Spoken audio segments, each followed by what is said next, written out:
Entonces estamos estudiando el mensaje del Señor Jesucristo a las 7 iglesias en Apocalipsis capítulos 2 y 3, y hoy vamos a continuar donde nos quedamos en la enseñanza anterior, que fue a la mitad del mensaje de la iglesia a Esmirna.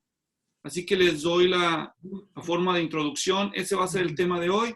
Vamos a dedicarnos, el estudio espero que sea menos largo porque solamente vamos a ver la segunda mitad, que es la parte final de la enseñanza, y eso nos va a dar tiempo para preguntas y respuestas y para orar unos con otros.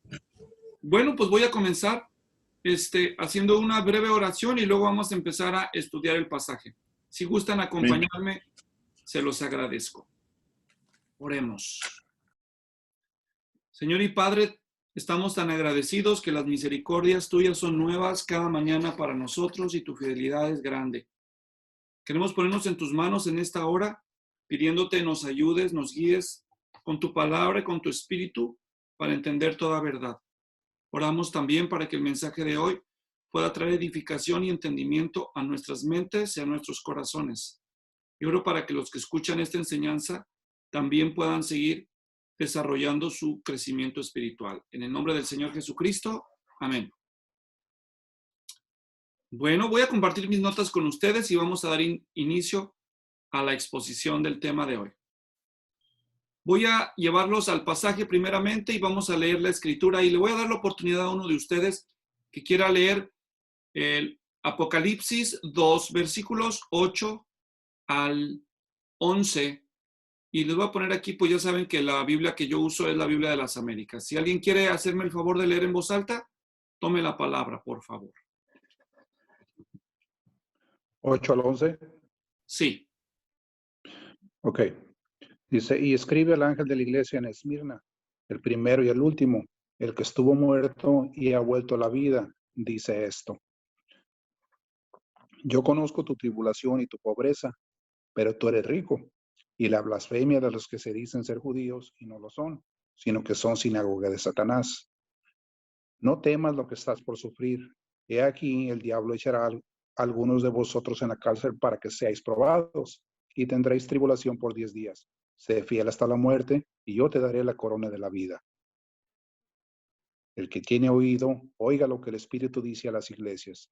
El vencedor no sufrirá daño de la muerte segunda. Gracias. Muy bien. Entonces, en el pasaje que tenemos, que acabamos de leer, ya nos dedicamos la semana anterior a ver la introducción al mensaje a Esmirna. Y solamente para recordar, en el mapa que tenemos aquí delante nuestro, vemos aquí el mar Egeo, la isla de Patmos, donde fue escrito este mensaje, y después vemos la ruta que siguieron, la ruta postal en aquellos años. Entonces es la ruta que se siguió para entregar el mensaje del libro de Apocalipsis. La primera parada estaba aquí en la ciudad de Éfeso, la segunda en la ciudad de Esmirna, que estaba al norte de Éfeso. Y vamos a recordar eso en la introducción. Entonces hoy nos vamos a concentrar en la segunda parte del mensaje a la iglesia en Esmirna, que es los versículos 10 y 11 del capítulo 2. Para eso le voy a pedir a otra persona que nos haga el favor de leer la introducción, a modo de recordatorio de lo que ya hablamos la semana pasada. Esmirna, Mirra, era una ciudad a 40 millas, 60 kilómetros al norte de Éfeso. Era y hasta hoy sigue siendo una gran ciudad costera. Actualmente se llama Izmir y es parte del país de Turquía, pero en los días del Apocalipsis era una orgullosa ciudad que adoraba al emperador y a Roma, además de a muchos otros dioses grecorromanos. En esa comunidad hubo también una importante colonia judía y una iglesia cristiana. A esa iglesia el Señor Jesucristo envió un mensaje que encontramos en Apocalipsis 2, del 8 al 11. Gracias. Entonces, como podemos ver allí, esta ciudad se sentía orgullosa por ser una ciudad leal a Roma. Recuerden que la ciudad no es una ciudad romana porque no está en Italia. Es una ciudad que está ni siquiera en Grecia, está en Turquía. Es decir, hablando de la geografía en términos actuales. La ciudad está en lo que hoy llamamos Turquía y en aquel tiempo se llamaba Asia. Era lejos de Roma, pero ellos ganaron una competencia de cuál ciudad en Asia era la más leal a Roma y ellos ganaron esa competencia. Edificaron un par de templos, un templo al emperador y un templo a la misma ciudad de Roma, y a los dos los adoraban, además de adorar a los otros dioses de la mitología grecorromana. Así que era una ciudad muy leal a el gobierno. ¿Me estoy dando a entender? Más que leal, muy devota. Gracias por habernos leído la introducción, Andrés. Vamos a continuar entonces con el siguiente repaso.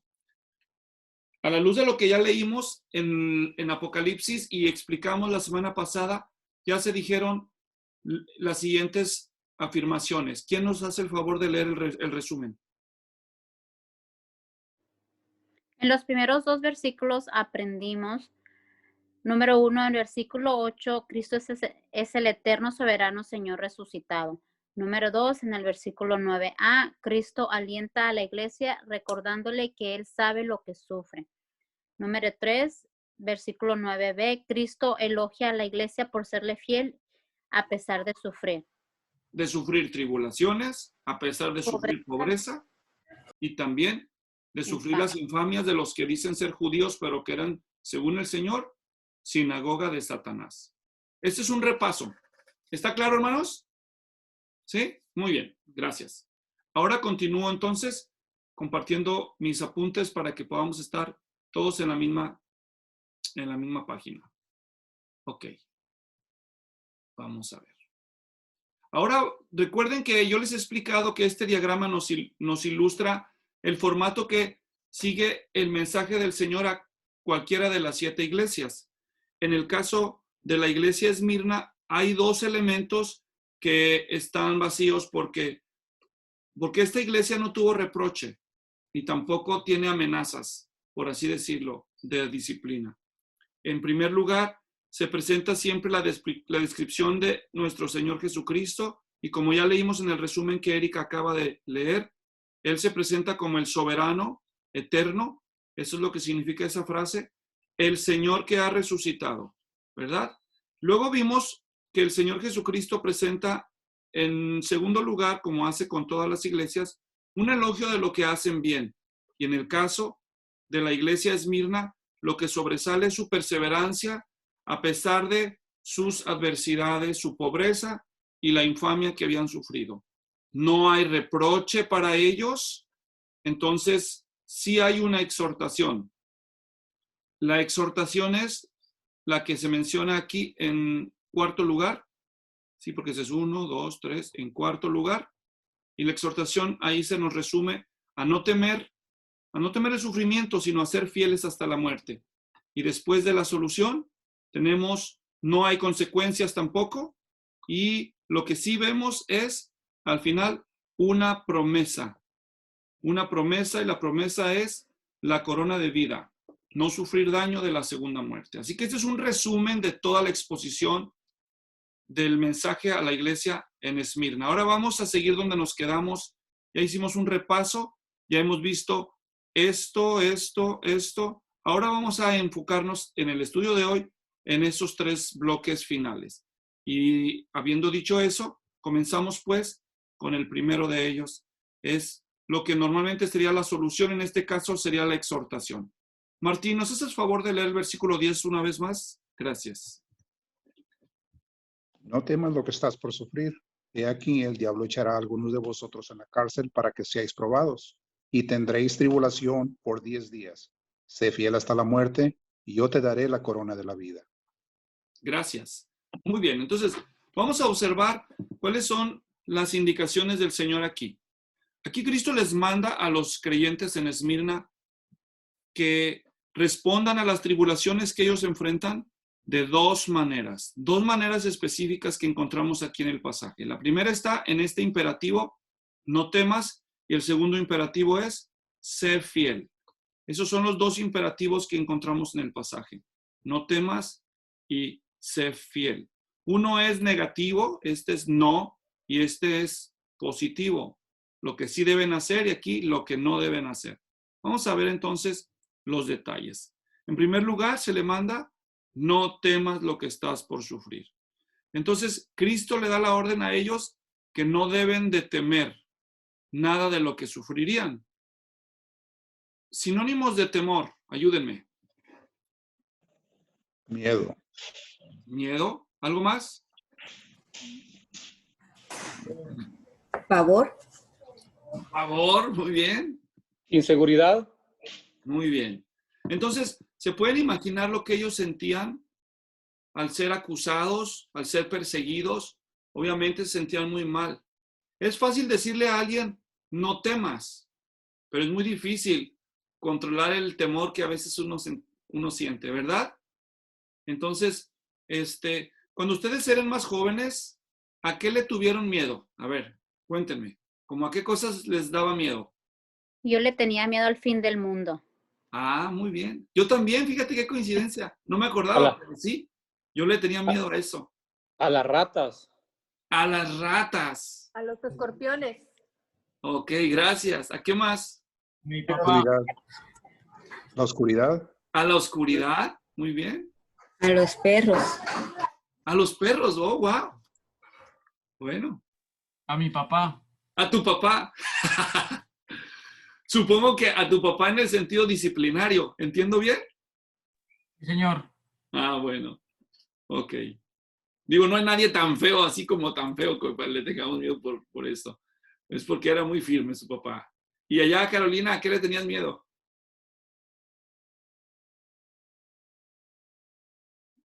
¿A nadie? ¿A nada? No, yo creo que también tenía siempre muchos sueños de que se estaba acabando el mundo. Ok.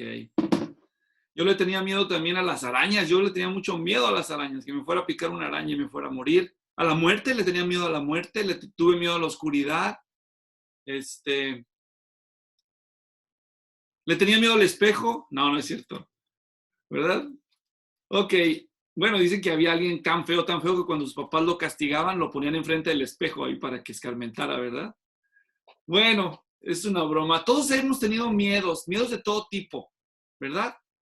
Ahora, ustedes saben, porque ustedes lo han vivido, cuando somos presa del temor, es muy difícil controlar ese miedo. A veces nos rebasa, ¿verdad? Ahora, no tienen que darme detalles, pero ¿alguna vez alguien los ha amenazado a ustedes de muerte? ¿Alguna vez alguien recibió una amenaza de muerte? ¿Sí? ¿Qué tal se siente eso? Muy duro, ¿verdad? Aunque te lo digan así, como en el calor del momento, enojados, de todos modos intimida que alguien te amenace de muerte. ¿No es cierto? Entonces es algo muy duro, muy. Y esa es la realidad que estaban viviendo los creyentes en Esmirna. Estaban siendo amenazados de ir a la prisión por no adorar al emperador, incluso de perder sus vidas si permanecían leales al Señor Jesucristo. De hecho, la historia de la iglesia nos dice que para fines del segundo siglo, la iglesia de Esmirna había tenido cuando menos 12 mártires. ¿Se imaginan? 12 mártires. Y entre los mártires de Esmirna estaban siempre, ¿quiénes creen que eran los primeros? Habiliten su micrófono y opinen. Cristianos. Los pastores. Sus pastores, exactamente. Los líderes. Sus líderes, ¿sí?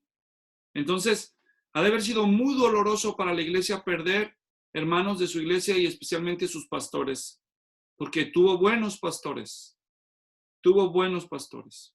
Uno de los convertidos del apóstol Juan en la iglesia de Esmirna se llamó Policarpo. ¿Cuántos han oído de la vida de Policarpo? ¿Alguien ha escuchado de Policarpo? Ok. ¿Qué recuerdan? A ver, ¿alguien de ustedes que recuerda? ¿Quién quisiera opinar? Que cuando fueron a arrestarlo, después como se me hace que pidió un tiempo para ir a orar y después como que no se lo querían llevar.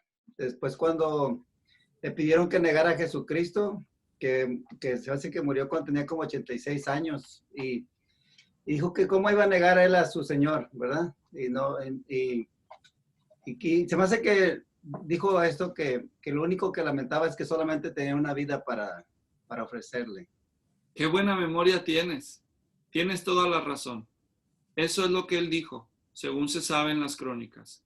Él dio su vida por el evangelio y murió quemado. Rafael, ¿quieres agregar algo? Sí, recientemente justo miramos la documental, creo que estaba en Netflix o no me acuerdo si fue en YouTube que lo miramos. Y tal como le decía el hermano Jesús, fue algo bien impresionante porque, bueno, por lo menos en el documental lo muestra donde a él lo amenaza que primero lo va a echar a los leones y cuando no lo puede intimidar, entonces le dice, te voy a dar al fuego y le dice, mira, te doy permiso en que te ingenies las torturas más tremendas que puedas y pruébalas conmigo.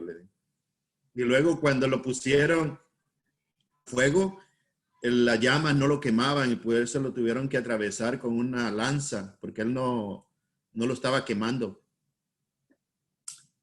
Pues es muy interesante. Yo estoy ahorita en el proceso de escribir unas notas para uno de los cursos que pienso dar en la Escuela de Liderazgo y es el de Historia de la Iglesia. Y hace no mucho investigué acerca de la vida de Policarpo y sí, sí se sabe que él, por lo que se sabe, el oficial romano que lo estaba enjuiciando no lo quería matar.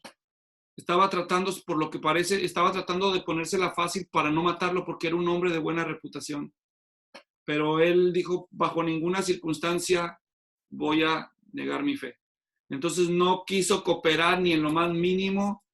Él dijo que se iba a mantener firme públicamente en su fe en Cristo y le costó su vida.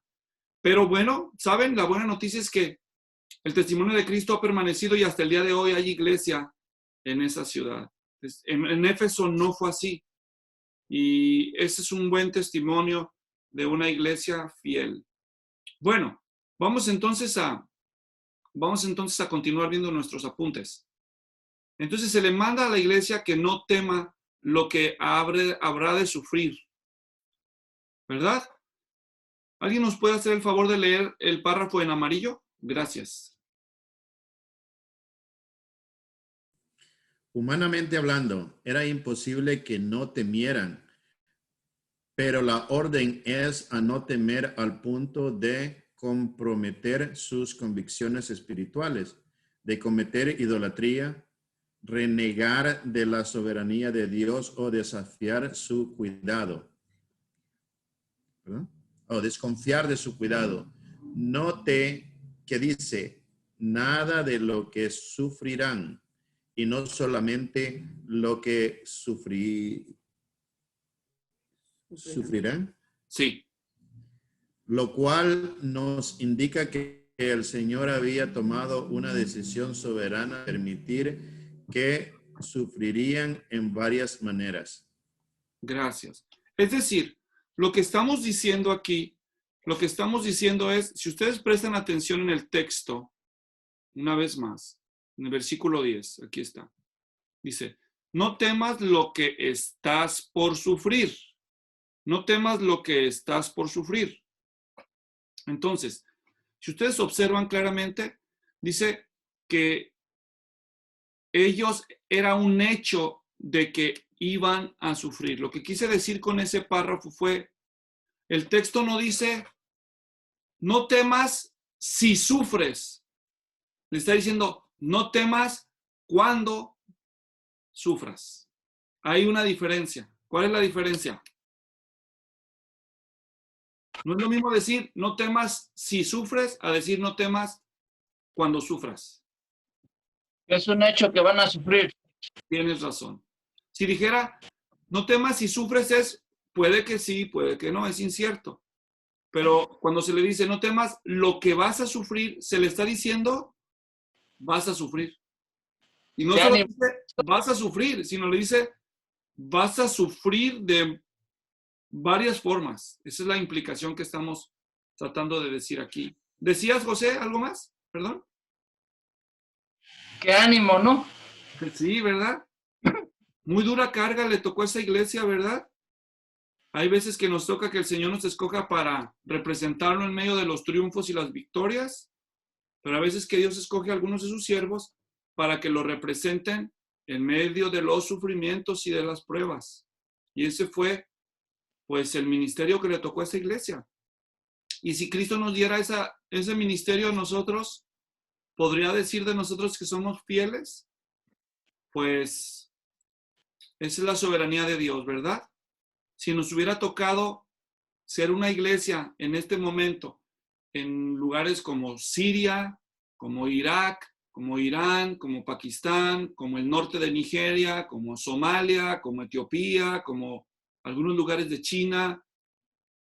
Es decir, seríamos una iglesia llamada a sufrir, a padecer, ¿verdad?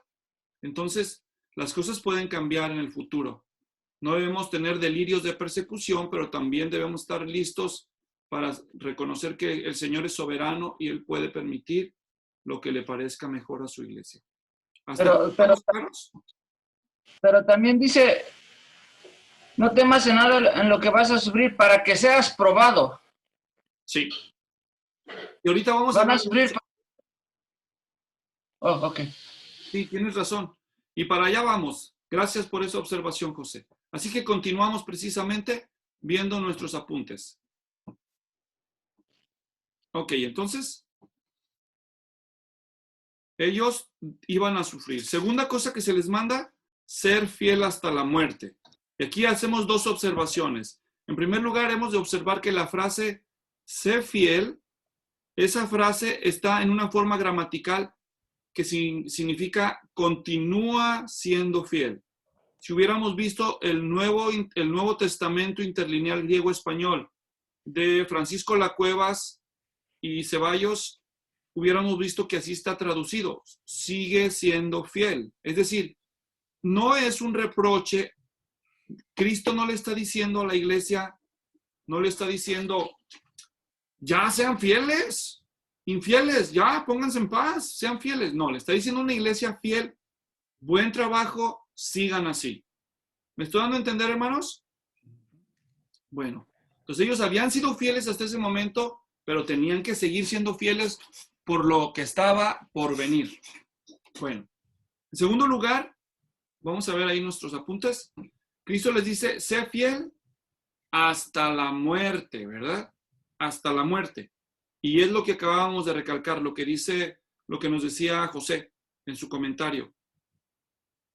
El Señor Jesucristo permitiría que ellos sufrieran agresiones y martirio. Es decir, si dice hasta la muerte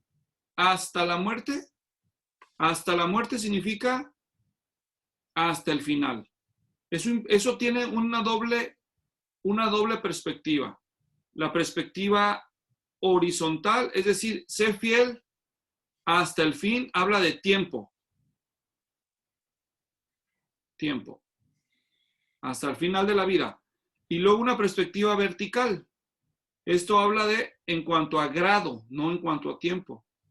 De todos los sufrimientos que podrían ellos enfrentar, podría ser simplemente la indiferencia, la burla, y en grados aumentaría probablemente el rechazo, luego la agresión verbal, finalmente la agresión física y por último, la muerte. Entonces, este llamado del Señor Jesucristo es muy, muy grande para esta iglesia. Les está diciendo que ellos deben de ser, pues, fieles en cuanto a la duración de la prueba y en cuanto a su intensidad también. ¿Hasta aquí estamos claros? ¿Sí? Entonces lo que la iglesia recibe como un llamado del Señor, a permanecer en fidelidad. Ahora, después de haber dicho eso, dijimos, Jesucristo les pide a ellos dos cosas. ¿Cuáles fueron las dos cosas que Él les pide? A ver. No temer y ser fieles. No temer, ser fieles. Ahora Él les promete dos cosas, ¿ok? Él les anticipa, les dice que van a tener dos cosas. ¿Qué cosas? Vamos al texto una vez más.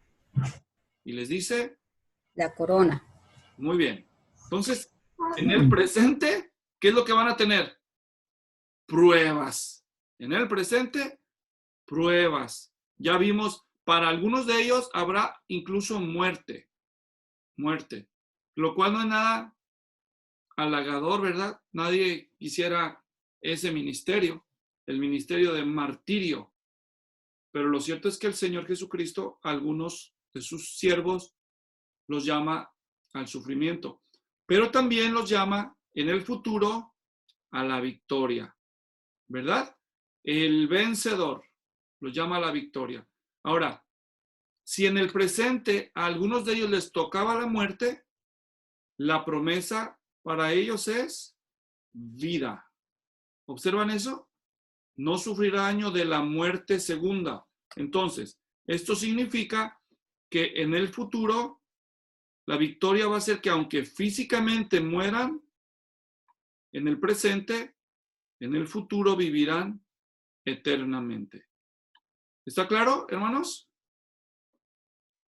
Muy bien.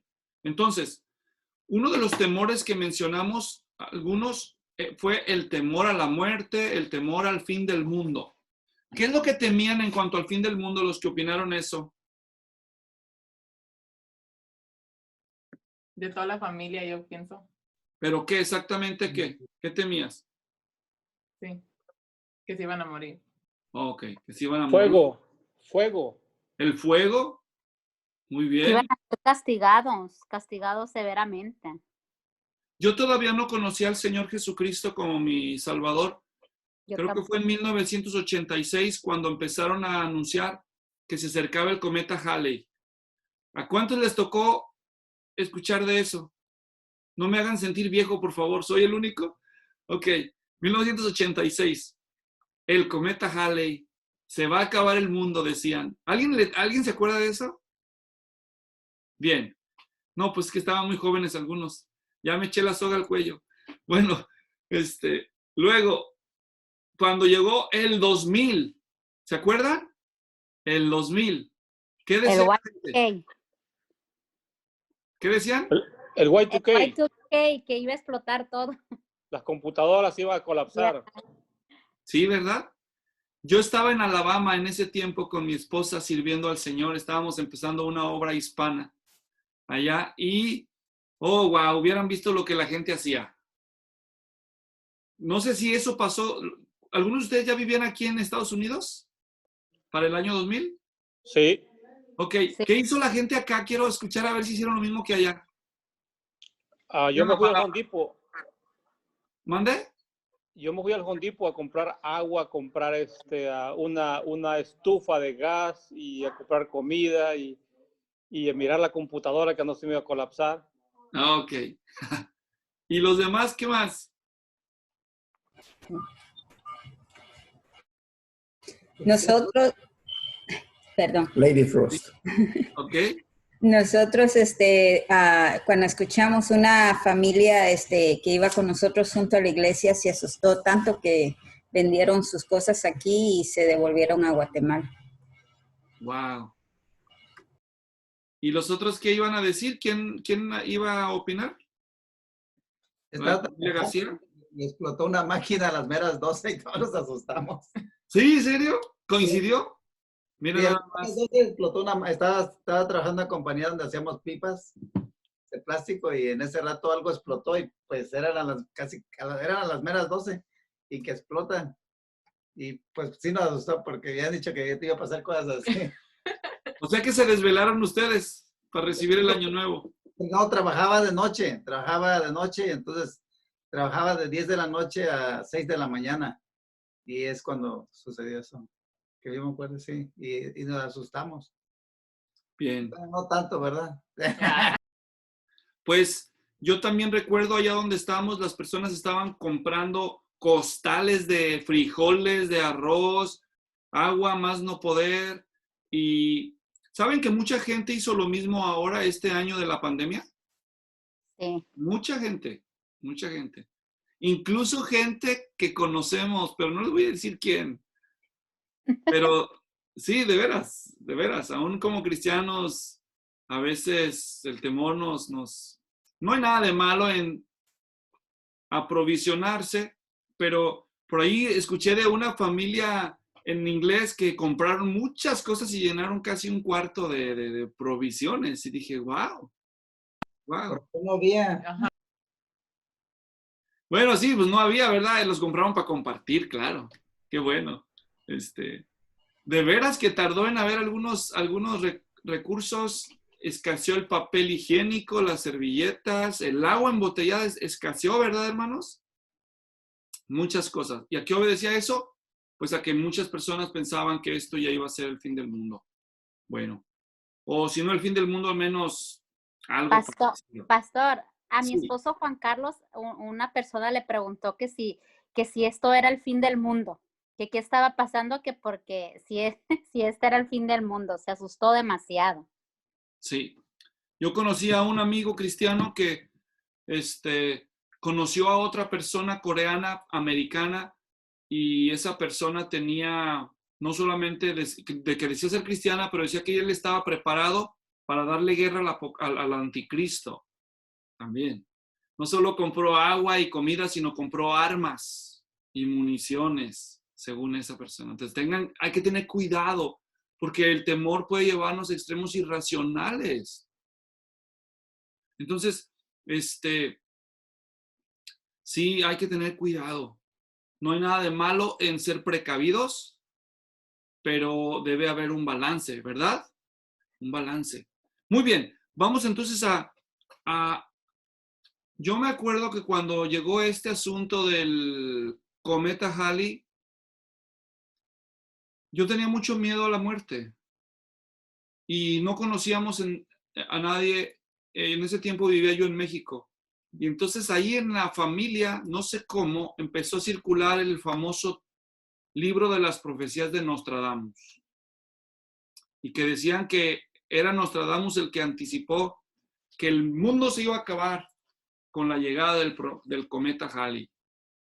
Entonces, ahí estoy yo consiguiendo el libro del Nostradamus a como diera lugar para ver las otras profecías, ¿no? ¿Y qué creen que pasó? No se acabó el mundo, lo cual nos indica que el señor Nostradamus es un falso profeta. ¿Está claro? Es un falso profeta. Lo interesante es que todavía hay personas que creen que lo que escribió Nostradamus se va a cumplir. ¿Sabían eso? Todavía hay personas que creen en sus profecías. Recientemente, si no me equivoco, salió una noticia por ahí en los medios cristianos que cierto pastor que se jacta de ser apóstol se divorcia de su esposa que se jacta de ser profeta. Los dos han dado profecías falsas que no se han cumplido y están a cargo de un ministerio multitudinario. Y ahora resulta que están divorciados. No nos estamos burlando, lamentamos el divorcio de cualquier familia. Es una pérdida, es un debilitamiento para la familia. Y no nos jactamos de nada, pues todos somos susceptibles del pecado y del riesgo de desobedecer a Dios. Solamente estoy diciendo porque son personas que se han jactado mucho de muchas cosas. Y como pueden ver, una vez más vemos el testimonio de que todos somos vulnerables. Todos somos susceptibles del pecado, del error. ¿Me doy a entender? Somos vulnerables, somos falibles, el único perfecto es el Señor. Debemos tener mucho cuidado. Es mejor reconocer nuestra debilidad y correr a los brazos de Cristo para que Él nos guarde del mal que está a nuestro alrededor y del mal que está en nosotros, en lugar de siempre estar declarando que nosotros somos autosuficientes. Entonces, en la promesa que estamos viendo delante de nuestros ojos, vimos que en el presente los creyentes que estaban en Esmirna iban a ser sujetos, iban a ser el blanco de Satanás. ¿Observaron eso? Las pruebas que ellos iban a enfrentar, algunos de ellos hasta la muerte, eran una obra demoníaca. ¿Captaron eso en el texto? Veámoslo una vez más. Dice allí. ¿Alguien me hace el favor de leer este párrafo? La labor del diablo contra los creyentes. Perdón. Ahí está. La labor del diablo contra los creyentes es una realidad que muchas veces queremos ignorar, pero no deberíamos. ¿Cuántos creyentes estarán en cárceles alrededor del mundo por instigación diabólica? Cristo murió por hacer la voluntad del Padre que lo envió, por lo cual fue exaltado, versículo 8. Ahora, algunos cristianos mueren por cumplir la voluntad de Cristo que los envió, pero ellos también serán exaltados. Capítulo 11. Perdón, era versículo 11, me equivoqué. Entonces, observaron que algunos creyentes de Esmirna se les dice, sé fiel hasta la muerte. Entonces, era el diablo el que estaba detrás del telón de todo eso. Obviamente, la muerte y el encarcelamiento de algunos creyentes no era hecho por espíritus, era hecho por seres humanos. Son los seres humanos que construyen las rejas y los calabozos. ¿Me doy a entender? Pero quiere decir que sí hay seres humanos movilizados por el diablo. Suena mítico, suena fantasioso, suena superstición, suena animismo para algunos, pero no lo es. Satanás es un ser real y sus demonios también lo son. Y es muy fácil para nosotros olvidar esa realidad, ¿verdad? El Señor nos ayude a mantener en mente que nuestra lucha no es contra personas de carne y hueso, es contra los espíritus que las manipulan. Recuerden lo que dice Efesios capítulo 2. Vuelvo a compartir mi pantalla con ustedes para hacerles memoria de lo que dice esa escritura. Efesios. Observen ahí el texto. Versículo 2. ¿Quién nos hace el favor de leer? Anduviste en otro tiempo, según la corriente de este mundo, conforme al príncipe de la potestad del aire, el espíritu que ahora opera en los hijos de desobediencia. Recalco entonces, ¿quién será ese espíritu, el príncipe de la potestad del aire? ¿Quién es? Satanás. Y luego dice, opera. Yo he explicado este texto en otras ocasiones. ¿Qué significa operar? ¿Hacerle una cirugía? ¿De eso está hablando? Manejar. Muy bien, exactamente. Está hablando en el sentido de manejar, no de hacer una cirugía. Veamos otras traducciones de la Biblia, cómo lo han puesto en palabras. La Nueva Biblia de las Américas dice opera, es el que acabamos de leer. La Biblia textual dice ahora mismo está energizando. ¿Observan eso? Ejerciendo energía. ¿Sí? Dice actúa, la Biblia textual de la tercera edición. La Reina Valera también tradujo opera, al igual que la Reina Valera actualizada actúa. El espíritu del diablo está actuando, operando, y ejerciendo energía. Ahí dice ejerciendo poder, la Nueva Versión Internacional. La Nueva Traducción Viviente actúa en el corazón. La Biblia al día ejerce su poder. La Dios habla hoy dice anima. La Nueva Biblia Española no traduce bien, por lo que veo. Y la Biblia latinoamericana del 95 está actuando. La palabra de Dios para todos traduce actúa. La Biblia en lenguaje sencillo dice gobierna y domina.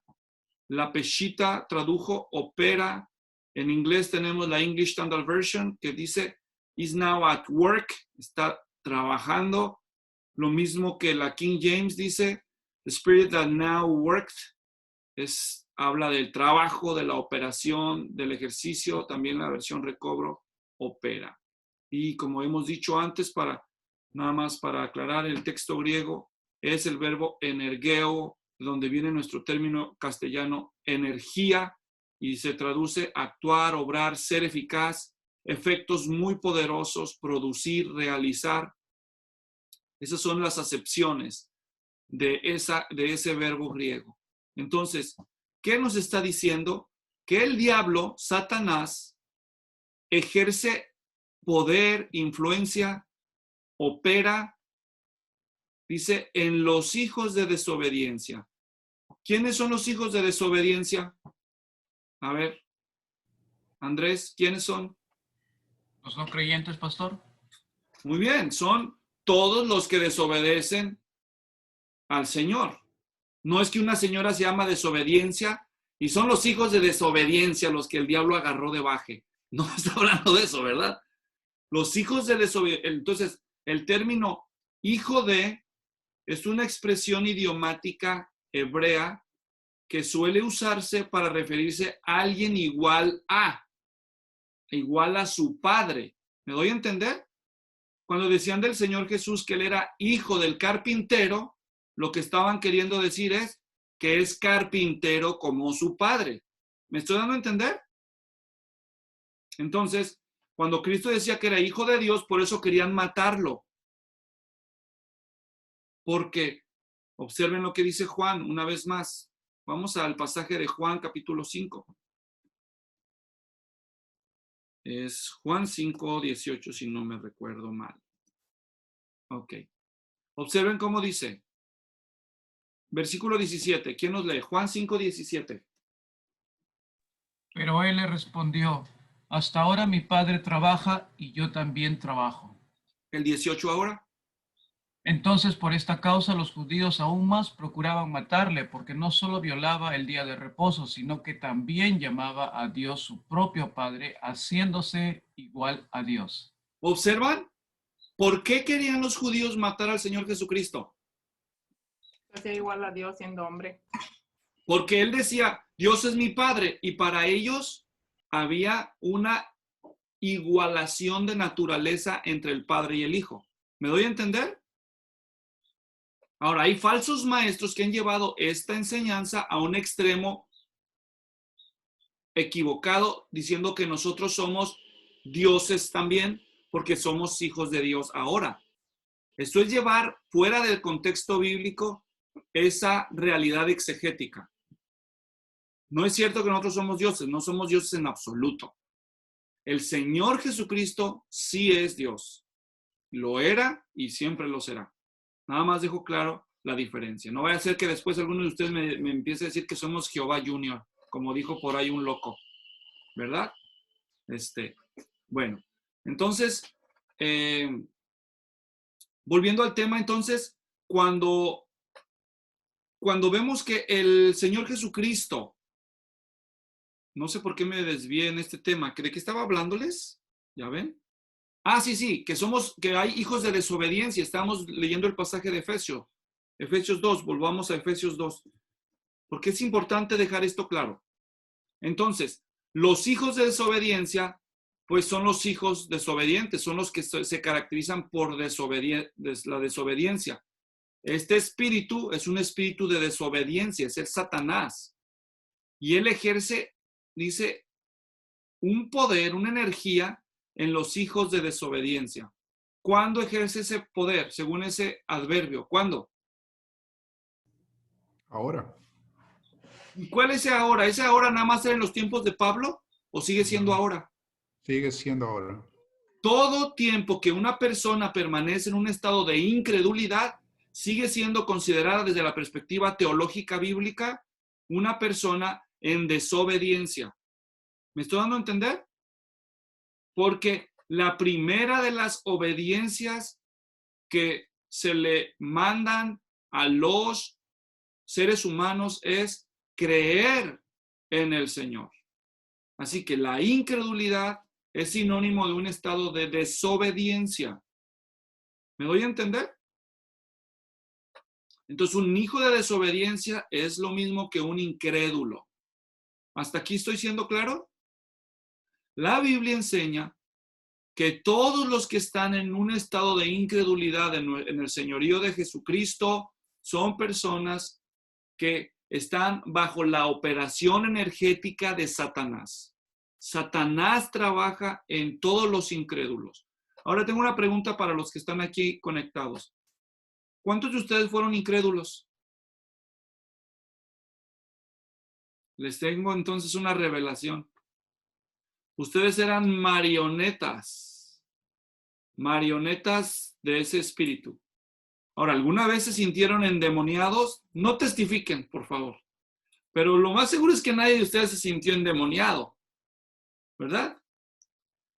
A lo mejor ahí tu esposo te dijo, ay, pareces endemoniado, ¿verdad? Cuando te enojabas, pero pues obviamente no está hablando en sentido figurado, ¿verdad? Además, no juzguen a las personas por su cara, porque Jehová mire el corazón. Algunos tenemos una cara no muy favorecida, ¿verdad? ¿Qué vamos a hacer? No nos juzguen mal por nuestro lindo rostro.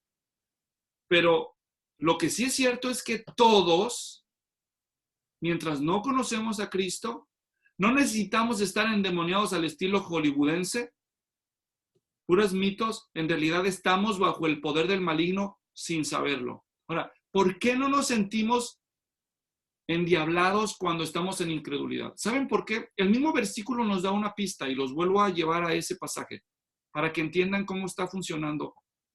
El texto dice claramente que en otro tiempo nosotros seguíamos la corriente de este siglo, o que aquí se traduce de este mundo. La corriente de este mundo. Esta palabra es muy pintoresca, corriente. Hace como una especie de alusión a una especie de río o flujo. Corriente. Va en esa dirección. Y yo expliqué en otro momento, cuando una persona pierde la vida y queda nada más su cadáver y lo avientan a un río, ¿para dónde se va el cadáver? Con la corriente. Pues lo arrastra la corriente porque no puede presentar ninguna resistencia. ¿Estamos de acuerdo? Está muerto. Simplemente lo lleva a la corriente suavecito. ¿Te acuerdas cuando aprendiste a nadar? ¿Cuántos de ustedes saben nadar? ¿Algunos? Ok. ¿Les enseñaron a nadar de muertito? ¿Cuántos oyeron eso? De muertito. ¿Qué es de muertito, hermanos? Flojito y cooperando. ¿Verdad? Tú nomás relájate y tú flotas y el río te lleva facilito. No tienes que nadar contra corriente, nomás relájate y ya el río te lleva. ¿Entienden lo que digo?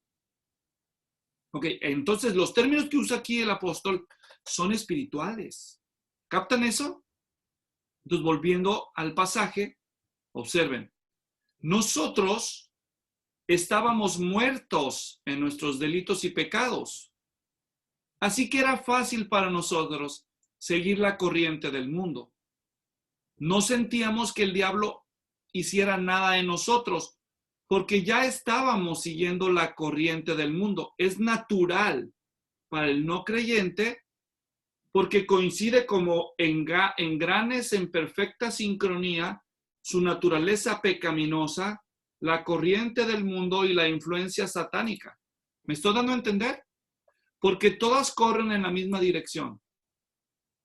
Es decir, en contra de los deseos piadosos que vienen del Espíritu de Dios. Es claro el texto. En el versículo siguiente, en el versículo 3, dice, entre los cuales, entre los hijos de desobediencia, también todos nosotros en otro tiempo vivíamos. Entonces, nosotros vivíamos estando muertos, físicamente vivos, espiritualmente muertos. Vivíamos nosotros, muertos, vivíamos siguiendo la corriente del mundo, vivíamos bajo la operación, bajo la influencia, bajo el poder manipulador de Satanás y sus demonios. Vivíamos siguiendo las pasiones de nuestra carne. Vivíamos satisfaciendo los deseos de nuestra carne. Vivíamos para hacer nuestra propia voluntad, los deseos de nuestra carne y de nuestra mente. ¿Recuerdas cuando no eras creyente? ¿Qué solías decir? A mí nadie me dice lo que yo voy a hacer. Yo hago lo que. ¿Y lo que decíamos? Lo que yo quiera. Es mi vida. Es mi vida. Es mi vida. Exactamente. Ese es exactamente el cuadro de una persona que no conoce a Dios. Tú decías por un lado, es mi vida, yo sabré. Y de todos modos decías creer en Dios. ¿No es cierto? ¿Verdad? De todos modos ibas a misa o ibas a la iglesia, ibas al culto. Pero tú vivías para hacer tu propia voluntad. Ni los deseos de Dios, ni la voluntad de Dios eran una prioridad en tu vida. De labios lo honrabas, pero tu corazón estaba lejos de él. ¿Entienden ahora? Entonces, estamos hablando de la obra de Satanás en los seres humanos. De eso es de lo que estamos hablando. ¿Cómo funciona? Tú no necesitas estar viendo diablos atrás de las gavetas. Algunos de ahí se meten en el Facebook, en el YouTube para ver el video más escalofriante del mes. Vieron que se asomó la cara del duende atrás de la gaveta. Vieron que se movió la muñeca acá, que cerró los... O sea, hermanos, esas son puras apariencias superficiales. A lo mejor sí hay algo maligno detrás de eso, pero esa es la pura punta del iceberg, hermanos. Todo lo que no se ve es lo que realmente es la gran obra del diablo. De hecho, sean conscientes. Si al diablo le conviene algo es pasar desapercibido. ¿O no? ¿Qué le conviene más? ¿Exhibirse y sus armas o discreto, desapercibido? Así nadie se preocupa de él, nadie le hace mosca, nadie lo fastidia. ¿Entienden? Pero eso no indica que no sigue haciendo su obra en el corazón de los incrédulos. Así que no era de extrañar que la iglesia de Esmirna, los que se creían más fervientes servidores de Dios, que eran los judíos de la sinagoga de Esmirna, se convirtieron en sinagoga de Satanás, porque los judíos fueron a acusar a los cristianos ante los romanos que no obedecían ni reverenciaban al César, con miras a que los arrestaran, los hicieran blasfemar de su fe o que los encarcelaran y quizás hasta los mataran. Como pueden ver, de apariencia los judíos parecían el pueblo de Dios, pero su corazón era asesino, implacable, cruel. Esos son rasgos en donde tú puedes ver que Satanás está obrando en la vida de una persona. Una persona, aunque diga que es piadosa, es activa en oponerse en el progreso del evangelio, ya tienes una pista. ¿Me estoy dando a entender, hermanos? Otra pista la encontramos en Santiago capítulo 3, versículos 13 al 15. Vamos para allá.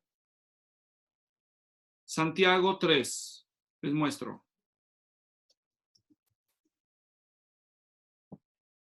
¿Quién nos hace favor de leer? Versículo 14 y 15.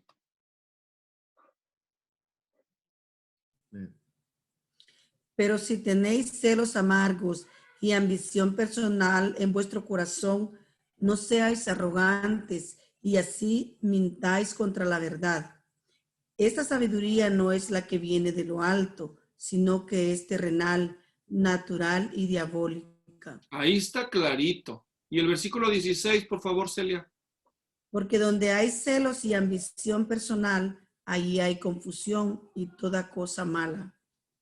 Gracias. Como ustedes pueden ver, aquí había personas que se sentían muy sabias en la iglesia. ¿Quién es sabio y entendido entre ustedes? Le dice Santiago a los hermanos. Le está hablando a hermanos. ¿Observan el contexto? Hermanos míos.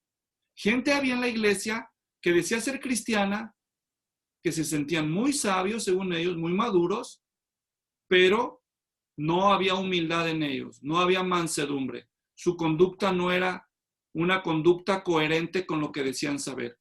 Había un divorcio entre lo que sabían y lo que vivían. Se sentían muy saberlotodos, sabían muchos versículos, muchos sermones, sabían mucho, pero sus actitudes eran muy diabólicas, muy carnales, muy mundanas. ¿Cuáles actitudes se mencionan en el texto? Ustedes ya vieron. Dice, celos amargos, amargura, celos, ambiciones, arrogancia, mentira. Eran confusión y toda cosa mala. Entonces, tú no te dejes creer de que alguien dice que es cristiano. Cuando tú ves esas cosas, ora por esa persona. Porque esa persona está siendo instrumento del diablo sin darse cuenta. Y cuando tú te dejas llevar por esos sentimientos, entonces tú te estás dejando llevar por el enemigo. ¿Me estoy dando a entender hasta aquí? Esa es la forma como el diablo trabaja. Así es como trabaja el diablo. Entonces, los judíos estaban llenos de estos sentimientos agresivos en contra de los creyentes y los romanos obviamente también, ¿verdad? Como por orgullo iban a permitir que no se adorara a su emperador. El simple hecho del emperador exigir adoración, que estaba diciendo que era un soberbio, él se hacía Dios a sí mismo, ¿verdad? Y ese era el problema de Roma. Roma sentía el imperio, el non plus ultra, el imperio insuperable. Vamos a ver las últimas notas entonces. Ahora, estamos diciendo cómo se ve la obra del diablo en nuestros días. Y ya vimos algunos ejemplos. ¿Cuántos cristianos no habrá en este momento sufriendo incluso prisiones por obra satánica? Hay un ministerio, hermanos, que se llama la Iglesia Perseguida. ¿Cómo se llama? Jesús, tú sabes de esto. También hay otro ministerio. ¿Cómo se llama ese? Ayúdame.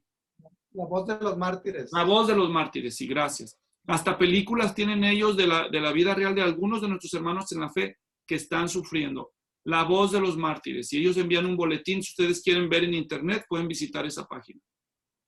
Y debería ser una costumbre nuestra orar por la iglesia perseguida.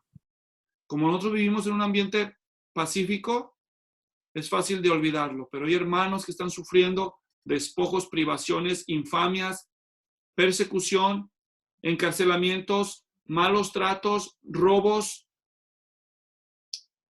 golpes y algunos hasta la muerte. Entonces, no olvidemos a la iglesia perseguida. Bueno, vamos al texto. Estamos en la recta final de nuestro estudio. Entonces, Cristo les dice que les dará la corona de vida. ¿Alguien me hace el favor de leer el texto amarillo?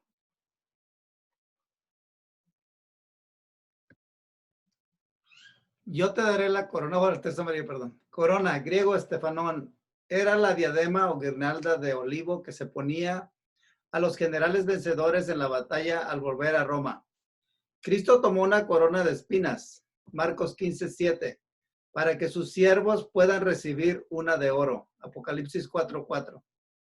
Si ustedes fueran a ver el texto griego en Marcos, se darían que la palabra griega es estéfanos.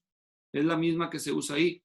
Y luego en Apocalipsis 4:4, cuando habla de los ancianos que se postraron a los pies del trono de Dios y del Cordero y pusieron sus coronas de oro, eso representa pues a los creyentes. ¿Qué nos está diciendo? Que para que los creyentes un día recibamos coronas de oro para ponerlas a los pies del Señor, Cristo tuvo que tomar la corona de espinas. Fíjense nada más qué intercambio, ¿no?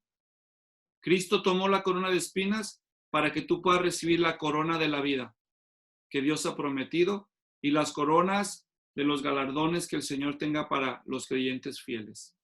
¿Hasta aquí está claro, hermanos? Muy bien. Entonces, Cristo ha prometido no solamente una corona de vida, sino que lo dice de una forma muy enfática y esa va a ser la última aclaración que vamos a hacer al texto del día de hoy. ¿Quiere leer a alguien, por favor, en la pantalla?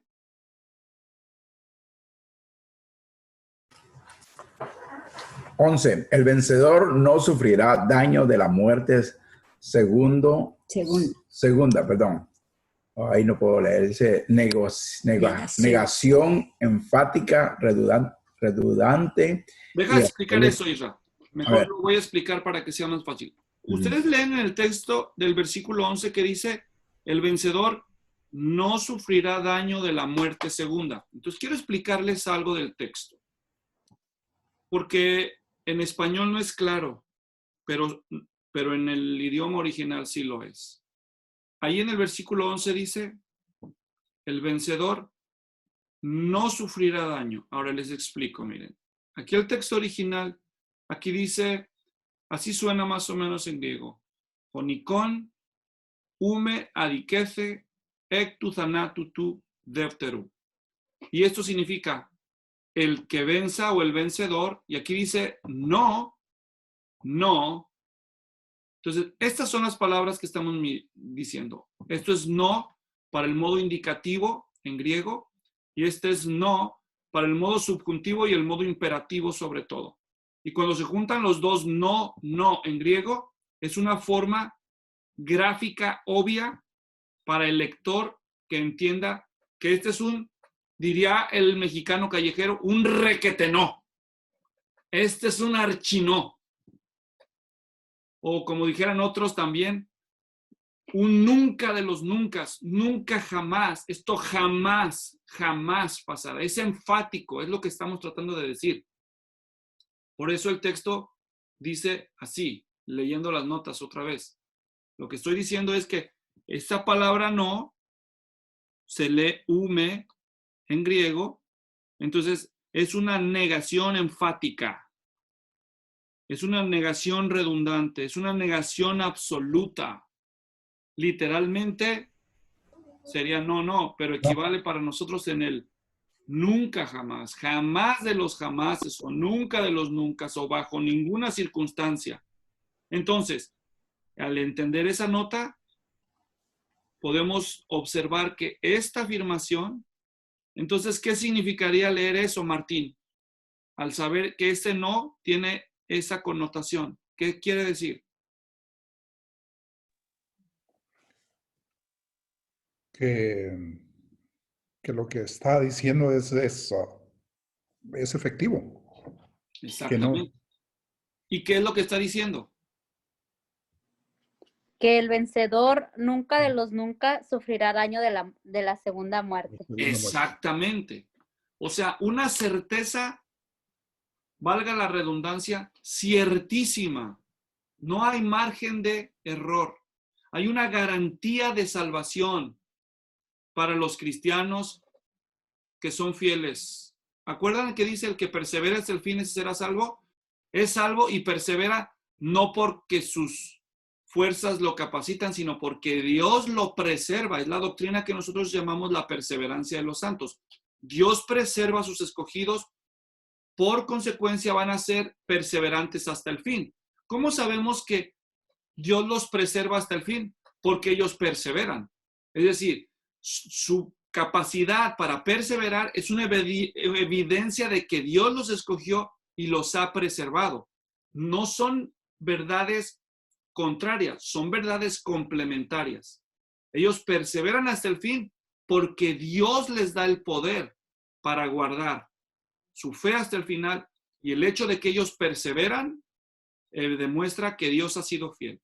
Observen que esas verdades se encuentran de manera complementaria. Yo ya cité, por ejemplo, en el contexto también apocalíptico, Mateo 24:24, volviendo al pasaje. Mateo 24. En el sermón de los finales de los tiempos, el Señor Jesucristo dice claramente, el que persevere hasta el fin, ese será salvo. ¿Quién es el que persevera aquí? ¿El hombre o Dios? Dios. El hombre. No. El hombre. El hombre. El que persevera hasta el fin, ese será salvo. Dios no ocupa salvación. Es el hombre el que va a ser salvo. Entonces, para que una persona sea salva, habrá de perseverar en el Señor. ¿Me doy a entender? Entonces, la salvación depende de mí, dirá alguno, porque soy yo el que persevera. Pero al mismo tiempo, hay otros pasajes, y muchos, por cierto. Voy a mostrarles un par de ellos nada más. Uno está en 1 Tesalonicenses 5 y el otro está en Judas, entre los tantos que recuerdo. Observen cómo dice aquí Pablo, versículo 23. ¿Quién nos hace el favor de leer? Y que el mismo Dios de paz os santifique por completo, y que todo vuestro ser, espíritu, alma y cuerpo, sea preservado irreprensible para la venida de nuestro Señor Jesucristo. Gracias. Observan aquí que dice que todo nuestro ser, o sea, aquí está hablando de mi persona, sea preservado. Ahora aquí está en voz pasiva. Sea preservado ¿por quién? Aquí no dice quién. Pero el versículo 24 sí dice quién. ¿Qué dice el 24? Y Él es el que os llama, el cual también lo hará. Él, el que nos va a preservar es el que nos llamó. ¿Quién es ese? Dios. Ah, entonces es Dios el que nos preserva, observan, y no solamente mis fuerzas y mi fe. Otro ejemplo que podemos leer está en Judas. Observen cómo lo dice él en su pequeña carta. Judas 24, si no me equivoco. Ay.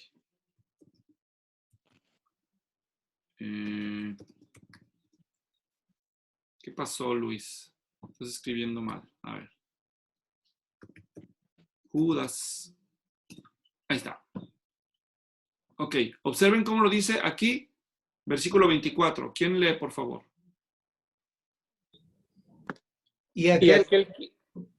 Adelante, hermano. Y aquel que es poderoso para guardaros sin caída y para presentaros sin mancha en presencia de su gloria con gran alegría. ¿Y quién es ese? Aquí lo dice el 25. ¿Quién? Dios. Dios. El único que es capaz, es suficiente, el único que es suficientemente poderoso para guardarnos sin caída. Y en aquel día, el día que estemos en su gloria, el único capaz de presentarnos sin mancha, ¿sabes quién es? No eres tú. Tú no eres suficientemente poderoso para conservarte sin mancha y sin caída. ¿O sí? No inventes. No es cierto. Nosotros todo el tiempo fallamos. El único que es fiel y poderoso para guardarnos todo el tiempo y conservarnos y presentarnos delante de Él sin mancha, sin arruga, es por Él, por su poder. ¿Se acuerda Filipenses 1:6 que dice? ¿Quién recuerda? El que comenzó la obra en vosotros. ¿Qué dice? La terminará. Perfeccionará. ¿Quién es ese? ¿Tú mismo? Dios. No, entonces, ¿por qué es que perseveran hasta el fin los que perseveran? Porque son muy fuertes, porque tienen una fe, mueve montañas. No es cierto. Es por la gracia de Dios que los preserva, que los guarda. No caen, sí. Pueden pecar con sus labios, pueden negar a Cristo como Pedro, sí, pero no lo van a hacer de por vida. Dios los ha escogido y les va a traer de regreso al arrepentimiento, no se van a perder. Porque el Señor no va a quedar mal consigo mismo. Él es poderoso para salvar a los que Él escogió. ¿Me doy a entender? La Biblia dice también en el Evangelio de San Juan, Cristo dice, todos los que el Padre me da vendrán a mí y el que a mí viene no lo echo fuera. Y esta es la obra que el Padre me ha dado. Que todos los que me dio no pierda nada. Así dice Cristo. Entonces, ¿quién es el que los conserva? ¿Entienden? Por eso decimos los cristianos que no perdemos la salvación. No porque no pecamos, sino porque Dios es más poderoso que nosotros mismos. Y Él se encarga de traernos al arrepentimiento. Pero pastor, ¿qué de los que apostatan, de los que profesaron un tiempo la fe y luego se apartan y nunca se arrepienten? Y ya hemos explicado, la Biblia nos habla de eso. Uno de tantos pasajes, quizás uno de los más claros, por eso es el que uso, está en Primera de Juan. Ustedes lo conocen, ¿no es cierto? ¿Qué dice el versículo 2:19? ¿Alguien nos hace el favor de leer?